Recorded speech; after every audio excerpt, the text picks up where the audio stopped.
옆에 있는 분들 인사할까요? 사랑합니다. 축복합니다. 인사하겠습니다.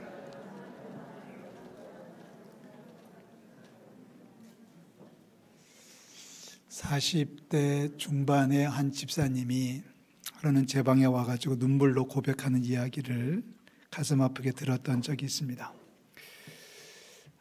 고등학교를 졸업하고 20년 만에 동창회를 나갔답니다. 지난 20년 동안 공부하고 결혼해서 애 낳고 키우면서 열심히 노력해가지고 조그마한 아파트도 하나 살 수 있었고, 남편도 건실하게 일을 잘 해주었고, 애들도 나름 잘 커졌는데, 오래간만에, 그러니까 거의 20년이 넘죠. 오랜만에 이제 고등학교 동창회를 한번 갔대요. 그 남편이 가지고 가는 차를 가지고 오늘은 내가 쓰겠다고 부탁을 해서 차도 한 대 자기가 직접 운전해 갔고, 예쁜 옷을 입고, 그리고 단장을 하고 동창회를 나갔더니 애들이 너무 잘 살더라는 거예요. 동창들이. 그리고 동창들이 너무 예쁘더라는 거예요. 그리고 다 괜찮은 거예요. 그래서 동창회를 갔다가 완전히 풀이 죽어가지고 집으로 돌아왔어요. 남편이 차를 닦는다고 나가보니 차는 친구들 거보다 더 조그맣고, 그리고 애들도 별로 잘 된 것 같지 않고, 남편도 동창들 말하는 거에 비하면 남편도 생긴 게 별로였고, 거울을 보니까 친구들보다 자기가 더, 옛날에는 고등학교 다닐 때는 별로 이쁘지 않았는데 뭐 고친 건지 화장빨인지 하여튼 애들이 예뻐졌고, 그래서 그 다음부터는 동창회를 안 나가기로 했답니다.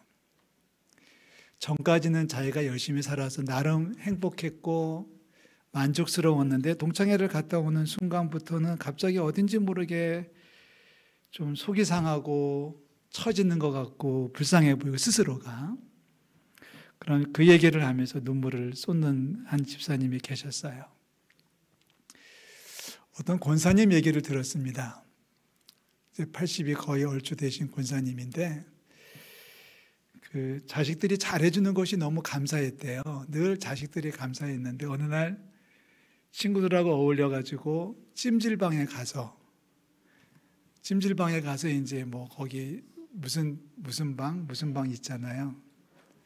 그래서 그 방에 들어가서 친구들 서너 명이 앉아서 얘기를 했는데, 자기는 감사하게 먹고 정말 먹으면서 아들이 너무 고마웠는데, 친구의 아들은 훨씬 비싼 영양가 있는 식품을 사서 엄마한테 줬다는 거예요. 자기가 먹는 것보다 훨씬 비싼 거를 먹고 있는 친구 이야기를 들으면서, 죄송합니다, 비참해졌다는 거예요. 이게 어디 그분들만의 이야기일까요? 그 전까지는 괜찮았어요. 그 전까지는 나도 행복했고, 그 전까지는 나도 괜찮았고, 그 전까지 나도 꽤 훌륭한 가치 있는 사람이라고 여겨졌는데, 누구를 만나서 그 사람하고 비교를 해보니까 이게 아니더라는 거죠. 오늘 우리의 문제일 수 있고 저와 여러분의 문제일 수 있습니다. 상대와 상대를 놓고 비교해 보고 그 결과에 따라서 상대적으로 비참해지는 것. 상대 빈곤이라고 그러죠. 상대적 빈곤. 나는 괜찮게 사는데 누구랑 비교해 보니까 상대적으로 가난하게 느껴지는 것을 이야기할 때 상대적 빈곤이라고 그래요. 여러분, 45평 아파트 살면 괜찮은가요? 여러분, 45평 아파트 사는 사람들이 괜찮다고 말할 수 있어요. 그런데 그분은 65평 사는 아파트 주인하고 만나면 고개를 들지 못한대죠. 이게 상대적 빈곤이에요. 상대적 빈곤에 빠지면 인생이 허무해질 수밖에 없어요. 오늘 우리가 시편 73편을 읽었는데, 이 말씀에 등장하는 아삽이라고 하는 사람이 그런 사람입니다. 이 아삽이라고 하는 사람은 다윗 임금이 활동하던 시절, 나라를 다스리던 시절에 음악 감독으로 있었던 사람입니다. 성전에서 음악을 주관하는 일을 했던 사람이 아삽이라는 사람이고요. 이 아삽이 쓴 시가 시편에 모두 12개가 기록이 되어져 있어요. 그런데 이 아삽은 그 사람의 배경이라든지 그 사람의 성장 과정이라든지 그 사람의 다른 모습은 전혀 알 길이 없어요. 다만 그분이 쓴 12개의 시편을 놓고서 우리가 분석을 해보면 아삽에게는 몇 가지 중요한 특징이 있었어요. 하나는 하나님 앞에 정말 깨끗한 사람입니다. 정말 성실하고 말씀대로 살려고 노력을 했고 그랬던 사람이 바로 아삽이에요. 우리 시편 1편에 얘기하는 복 있는 사람의 모습이죠. 아무리 힘들어도 악인들의 꾀를 따르지 않고 죄인들의 길에 서지 않고 오만한 자의 자리에 앉지 않았던 사람이 바로 아삽이에요. 그런데 반대로 아삽은 살아가는 모습이 영 그렇지 않아요. 살아가는 모습은 너무나도 가난하고 너무나도 지위가 높지 않고 그 당시에 음악하는 사람이 이렇게 높임받던 시절은 아니었으니까 실례로 춤을 추는 거는 노예들만 춤을 췄던 거 비교해 보면 음악도 마찬가지였거든요. 여러 노예는 아니었겠지만 그러니까 상대적으로 가난하다고 느꼈던 사람이 바로 아삽이에요. 그래서 아삽은 어느 날 하나님 앞에 나와가지고 눈물을 쏟아냅니다. 하나님, 제가요 보니까요 저 사람들은요 되게 잘 살아요. 근데 나는 너무 가난해요. 나는 열심히 말씀으로 살려고 진실하게 살려고 노력하고 있는데 말씀도 없고 예배도 없고 맨날 사기나 처먹는 저놈들 보니까 저 사람들은 하는 일마다 다 잘 돼요. 이 말을 제가 풀었습니다만 이 말을 그대로 요약하면 3절이죠. 다 같이 읽어볼까요? 이는 내가 악인의 형통함을 보고 오만한 자를 질투하였음이로다. 악인들의 형통함을 보고 마음이 아픈 거예요. 상대적 빈곤인 거예요. 나는 나름대로 열심히 하고 있는데 상대방을 보니까 저놈들 보니까 너무 잘 되고 그 사람들 보니까 상대적으로 가슴이 아프고 속이 터지는 겁니다. 그래서 아삽은 지금 괴로워해요.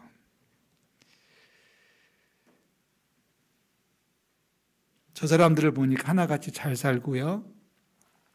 저 사람들은 뭘 투자하면 떼돈을 벌고요. 7절 말씀이죠. 10절에는 아주 재미있는 표현이 등장했는데 10절 말씀 여러분 보시면 그러므로 그의 백성이 이리로 돌아와서 잔에 가득한 물을 다 마십니다. 잔에 가득한 물을 혼자서 다 마신다는 것은 그 당시로서는 거의 불가능한 일입니다. 물을 벌컥벌컥 마시는 때가 아니잖아요.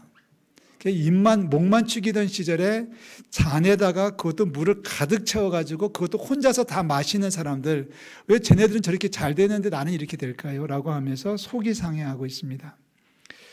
저 사람들을 안 봤으면 차라리 행복했을 텐데 괜히 동창회 나갔다가 친구들 잘된 모습 보고서 갑자기 남편이 미워지기 시작해가지고 급기야는 이혼하고 싶어지는 마음까지 들었다는 거예요. 저는 그래서요, 꾀가 나서 저는 연속극을 안 봐요. 연속극을 안 보는 이유는 너무 예쁜 여자가 많이 나와요. 근데 옆을 이렇게 보면은 좀 그렇잖아요. 그래서 연속극을 안 봐요. 안 보는 게 훨씬 편해요.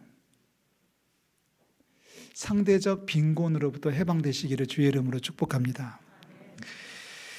자, 저 사람들은, 악인들은요, 심지어는 죽을 때도 고통 없이 죽잖아요 라고 하면서 아삽이 절규를 하고 있습니다. 그러다가 아삽이 기가 막힌 경험을 하게 되는 거예요. 바로 성소에 들어가는 경험을 합니다. 여러분 참 이 17절 말씀 보세요. 17절 다 같이 읽습니다. 하나님의 성소에 들어갈 때에야 그들의 종말을 내가 깨달았나이다. 아멘. 잘 되는 것 같이 보였던 그 사람들은 이제 별거 아니다. 하나님의 성소에 들어간다. 다시 말해서 하나님 앞에 무릎을 꿇고 보니까 하나님의 관점에서 세상을 보기 시작하니까 달라지는 거예요.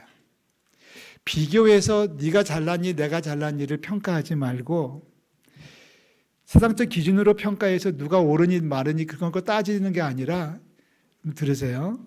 하나님의 백성은 하나님의 앞에서 판단해야 됩니다. 잘나냐 못났냐의 문제는 내가 과연 몇 점이나 될까? 저 사람하고 비교해봐서 내가 몇 점 인생이야 라고 얘기하는 것은 어림도 없어요. 어림도 없어요. 지난 월화수 3일 동안 횡성에서 서울신학대학교 총동문대회가 있었습니다. 역사상 제일 많이 모여서 1,500명까지 모였어요.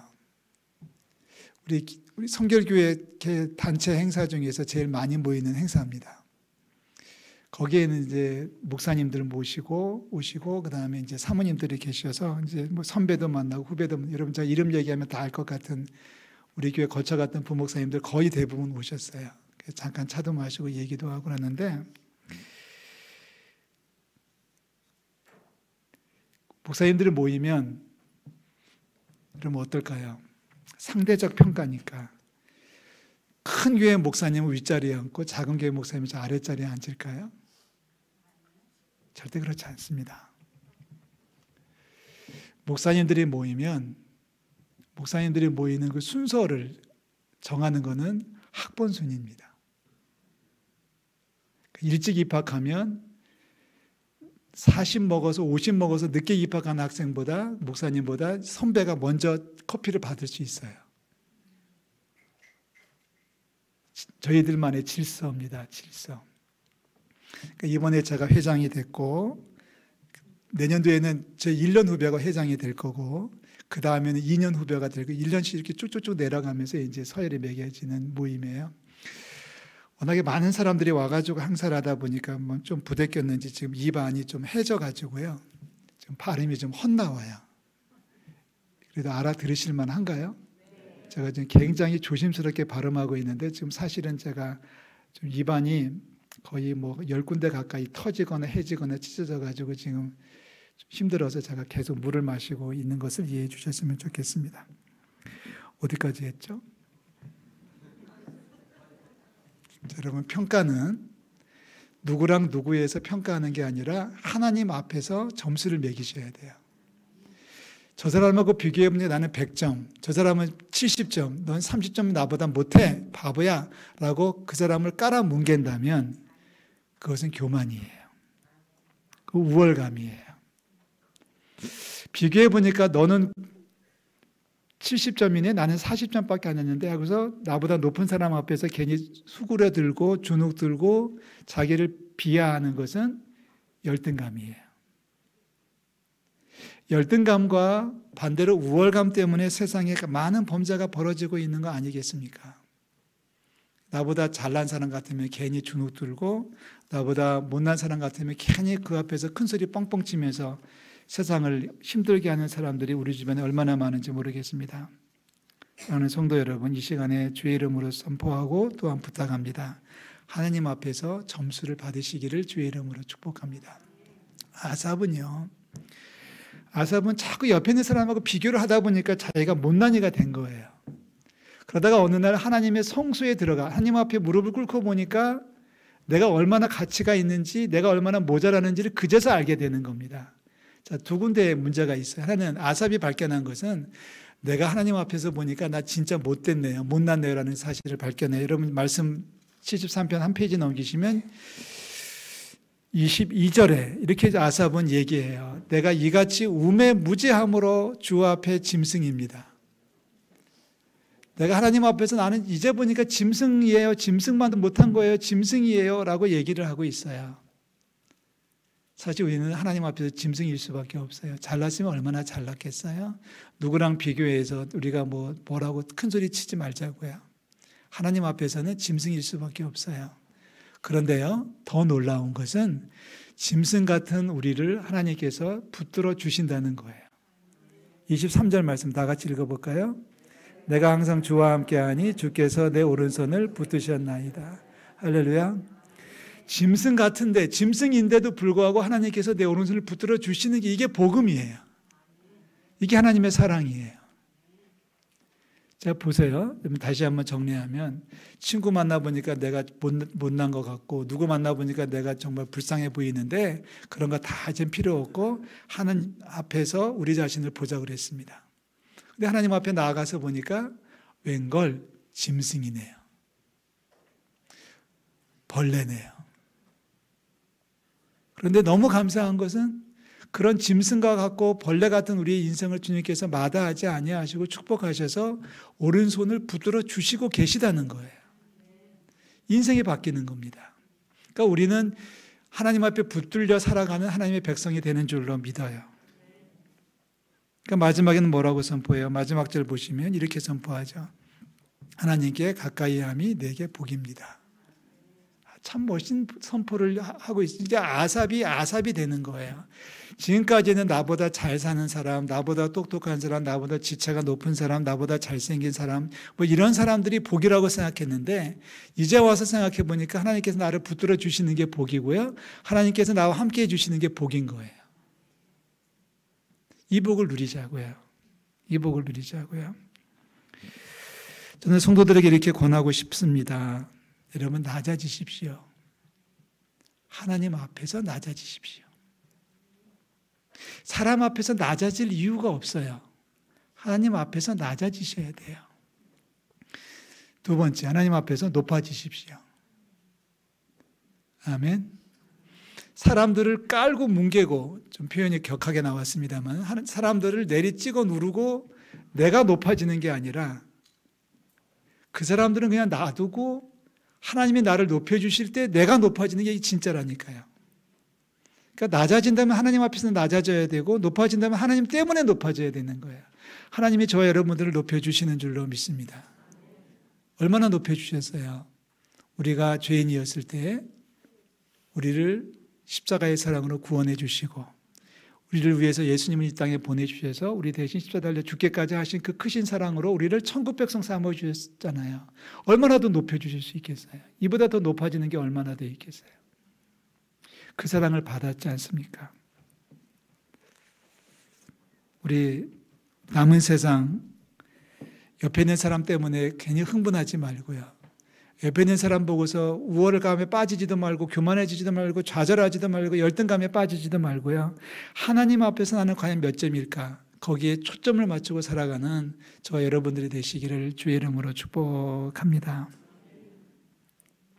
요한복음 마지막 장에 보면 그런 얘기가 나오잖아요. 예수님께서 부활하시고 베드로를 찾아오셔가지고 너 나 사랑해? 라고 3번을 물으시잖아요. 그리고 나서 예수님께서 베드로에게 너는 내 양을 쳐라, 내 양을 먹이라, 뭐 이렇게 너는 나를 따라와야 돼. 이런 말씀을 주셨잖아요. 근데 베드로도 역시 인간이거든요. 자꾸 옆에를 보고 싶은 거예요. 옆에를 보는 거예요. 그래서 베드로가 예수님을 이렇게 묻습니다. 주님 알겠고요. 그렇게 하겠고요. 잘할 테니까요. 감사하고요. 그런데 한 가지 질문이 있거든요. 뭔데 해봐. 저 사람은 어떻게 될까요? 사도 요한을 얘기하는 거거든요. 저 사람은 어떻게 될까요? 그러니까 예수님께서 뭐라고 대답하시겠어요? 요즘 세상에서 유행했던 적이 있는 말을 예수님도 하셨어요. 사실은 하신 거예요. 4글자예요. 너나 잘해. 저 사람이 가다가 쓰러지든 저 사람을 내가 거두어 가든 저 사람이 무슨 일을 하든지 그거 신경 쓰지 말고 너나 잘해야지. 내가 너를 불렀으면 너는 내 앞에서 나를 따라와야 되는 거지. 내가 너한테 명령하기를 양을 먹이라고 했으면 너는 내 양을 먹여주면 되는 거지. 저 사람이 무슨 일을 하든 어떤 삶을 살아가든지 거기에 관심 갖지 말고 다 내려놓고 나와의 관계에서만 너 성공해야 되지 않겠니? 말씀하시잖아요. 오늘 우리에게 주시는 하나님의 말씀이신 줄로 믿습니다. 하나님과의 관계에서 성공하는 저 여러분들이 되시기를 주의 이름으로 축복합니다. 옆에 사람과의 관계에서 내가 높으냐 낮으냐 가지고 고민하지. 그건 나중 저 끝에 두시면 되고요. 괜히 뭐 나보다 낫다고 해서 교만해질 것도 없고 나보다 높다고 해서 우리가 열등감에 빠질 이유도 없이 그 사람은 그 사람이고 나는 적어도 하나님 나라를 살아간다면 하나님 앞에서 나는 과연 몇 점짜리 인생을 살 수 있을까? 하나님 앞에서 나는 과연 몇 점짜리 삶을 살고 있는가를 관심 가지고 우리가 하나님 앞에서 승리하고 하나님 앞에서 성공하면 그것으로서 행복하고 그래서 충분하지 않겠습니까? 그래서 아삽이 얘기하는 거예요. 야, 짐승 같은 나를 하나님께서 붙들어 주시고 계시니 내게는 행복이 있다면 하나님께 가까이 하는 것이 복이에요. 이 고백을 하고 이 사실을 선포하겠습니다라고 이야기하면서 이제 시편 73편이 마무리를 짓습니다. 자, 결론을 내릴게요. 사랑하는 성도 여러분, 하나님과의 관계에서 성공하시기를 주의 이름으로 축복합니다. 사람들 앞에서 높아지려고 하지 마시고 하나님 높여주실 때 높아지고 사람들 앞에 주눅 들지 마시고 하나님 앞에서 낮아지고 높임받는 저와 여러분들이 되시기를 주의 이름으로 축복합니다. 하나님의 성소에 들어갈 때야 그들의 종말을 깨달았다고 하는 아삽의 고백처럼 여러분 5월이 되면 더 많이 기도하시고 더 많이 말씀 보시고 더 많이 사랑하셨으면 좋겠어요. 하나님과의 관계에서 성공하는 저와 여러분들이 되시기를 주의 이름으로 축복합니다. 다 일어나셔서 우리 마지막 찬송 주만 바라볼지라 찬송하겠습니다.